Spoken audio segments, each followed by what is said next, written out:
이번 페이지에 있는 탐구 B에서는 우리가 방금 전까지 배워왔었던 중추신경계랑 말초신경계, 그 중에서도 이제 말초신경계 안에 있는 반사의 종류에 대해서 알아봤었습니다. 그것과 관련하여 이 각각 두 가지의 반응의 경로를 조금 더 디테일하게 실험으로서 알아보는 방법 볼 거고요. 과정부터 한번 보도록 하겠습니다. 이 실험에서는 두 명의 사람들이 필요하다고 하네요. 망치를 쳐주는 사람을 B라는 사람으로 지칭하고 망치로 이제 무릎의 반응을 직접 보여줄 사람을 A라는 사람으로 지칭하도록 하겠습니다. 과정을 볼 시 A라는 사람이 발이 바닥에 닿지 않도록 책상에 앉은 다음 눈을 감고 다리에 힘을 뺀 상태로 있는다고 합니다. 다음 두 번째, 다른 한 사람 B라는 사람이 고무망치로 앉아있는 A의 무릎뼈 바로 아래를 가볍게 치고 A는 다리에 고무망치가 닿는 것을 느끼는 즉시 오른팔을 든다라는 과정으로 이 실험이 구성이 되어 있습니다. 결과를 먼저 보면요. 고무망치로 무릎뼈 아래를 치게 될 시 의지와 관계없이 다리가 들리는 반응이 일어난다고 합니다. 우리가 봐야 되는 포인트는 의지랑 관계없이. 이거를 우리가 다른 말로 한다면 무조건 반사라고 얘기를 했었고, 이 반응으로 인해서 우리는 무릎을 때리는 이러한 무릎으로 인해 나오는 반사는 무조건 반사다라는 이름으로 붙여줬습니다. 그 다음 해석 보도록 할게요. 고무망치가 닿는 것을 느끼고 오른팔을 드는 것 같은 경우에는 자신의 의지에 따라서 일어나는 의식적 반응이다. 왜 의식적 반응인지 보자. 쌤이 저번에 얘기했던 것처럼 무의식과 무조건 반사, 이거 두 가지의 특징 같은 경우에는 대뇌, 를 거치느냐 안 거치느냐의 차이로서 본다고 했었죠. 대뇌가 거치면 의식적 반응, 거치지 않으면 무조건 반사다라고 얘기를 했었었는데요. 무조건 반사, 아까 있는 무릎 반사 같은 경우에는 의지랑 관계없이 내가 어떻게 해야겠다라는 반응을, 생각을, 판단을 거치지 않고 무조건적으로 나왔기 때문에 무릎 반사는 무조건 반사다라고 얘기할 수가 있을 거고요. 여기서 고무망치가 닿는 것을 느끼고 라는 포인트가 있지. 느낀다라고 하는 거는 감각을 받아들였다라고 볼 수 있을 거야. 감각을 받아들이고 오른팔을 들었다라는 거는 운동신경이 나왔다라는 뜻이 될 건데요. 오른팔을 드는 과정까지가 대뇌를 한번 거쳐서 나왔기 때문에 우리는 의식적 반응이다라고 얘기를 할 수 있을 거고요. 고무망치의 자극은 대뇌로도 전달된다. 우리가 조금 전까지 바로 얘기했던 무조건 반사랑 그리고 의식적 반응의 가장 큰 차이, 대뇌의 여부로 보시면 된다고 했습니다. 그 다음 해석 보도록 할게요. 다리가 들리는 반응은 팔이 드는 반응보다 더 빠르게 일어난다라고 합니다. 왜인지 밑에 있는 화살표로 이유를 우리가 한번 접근해 보시면요. 다리가 들리는 반응의 경로가 팔을 드는 반응의 경로보다 짧고 단순하기 때문이다라고 하는데, 여기 각각의 반응의 경로라고 하는 거는 척수를 기준으로 팔이 더 가깝고 다리가 더 가깝고의 수준이 아니라 우리가 판단을 하고 이 반응이 나오는 데까지 자극을 받아들이고 반응이 나오는 데까지의 경로를 얘기하고 있는 거예요.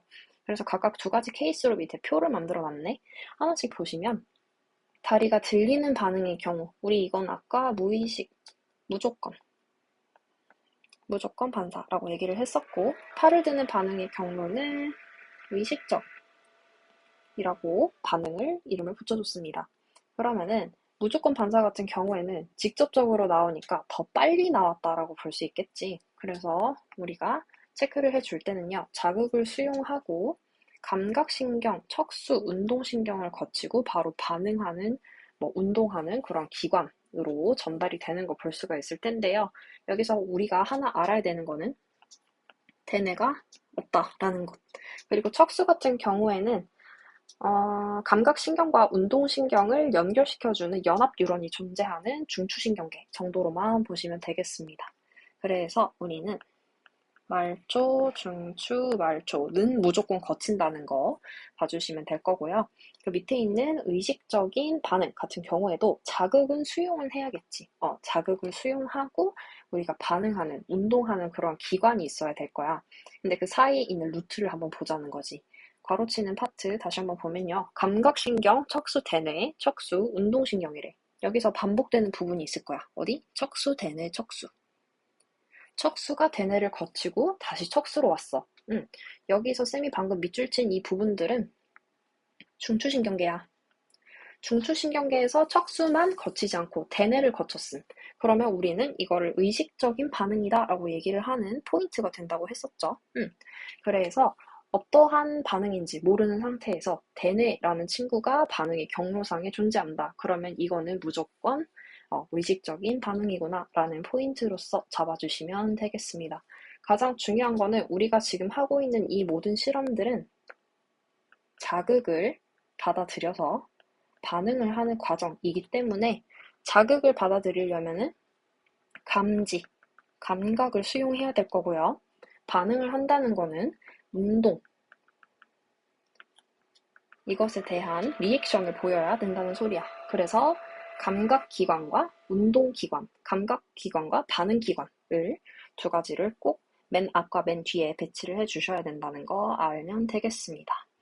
그러면은 옆에 있는 그림상으로 봅시다. 여기 무릎에다가 무조건 반사를 진행을 하였을 때 여기는 감각신경이 있지. 모두 다 뉴런입니다. 뉴런 중에서 감각 뉴런과 운동 뉴런 다 이름이 똑같다고 했었어.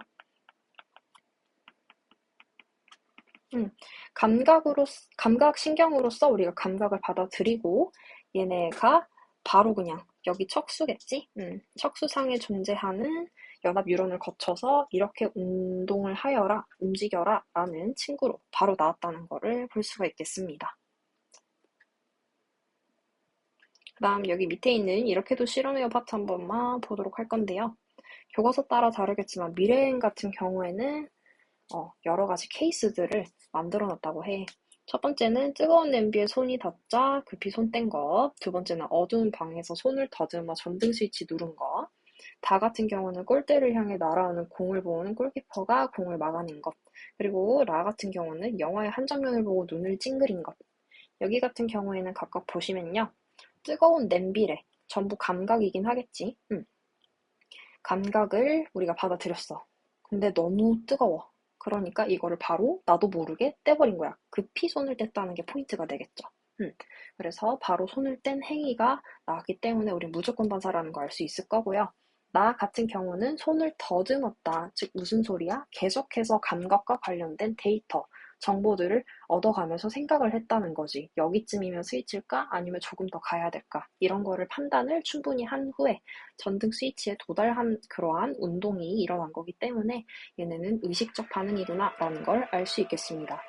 그 다음 보도록 할게요. 골대를 향해 날아온 공을 본 골키퍼가 공을 막아냈대. 봤다라고 하면은 우리는 시각을 통해서 감각을 수용했다라고 보시면 되는 거겠죠. 보고 나서 이 공을 막는 게 나의 역할이구나 라고 해서 공을 막아내는 제스처, 그러한 운동, 반응을 보였기 때문에 우리는 대뇌를 한번 거쳤어. 즉 의식적으로 반응했어 라는 걸 볼 수 있을 거고요. 그 다음 영화의 한 장면을 보고 눈을 찡그렸다 라고 했어. 여기서는 감정과 관련된 부분이 아마 연관이 되어 있지 않을까 싶은데요. 영화를 봤으니 이제 시각적인 감각을 우리는 수용했을 거고요. 눈을 찡그린다 라고 하는 것도 눈 주변에 있는 근육을 우리가 움직였어. 즉 운동기관에 작용했다 라고 보시면 되겠습니다. 눈을 찡그리는 거는 감정과 표현이 되어 있을 건데 그 감정을 우리가 생각을 하고 이거는 이러한 감정, 이모션을 나타내는구나 라는 거를 알아서 이제 반응을 취하는 거기 때문에 의식적인 반응이다 라고 보시면 되겠습니다. 여기 있는 정리 파트랑 밑에 있는 문제의 생 같은 경우는 답이 다 있어가지고 이렇게 가려놨는데 다 풀어주시면 되겠습니다.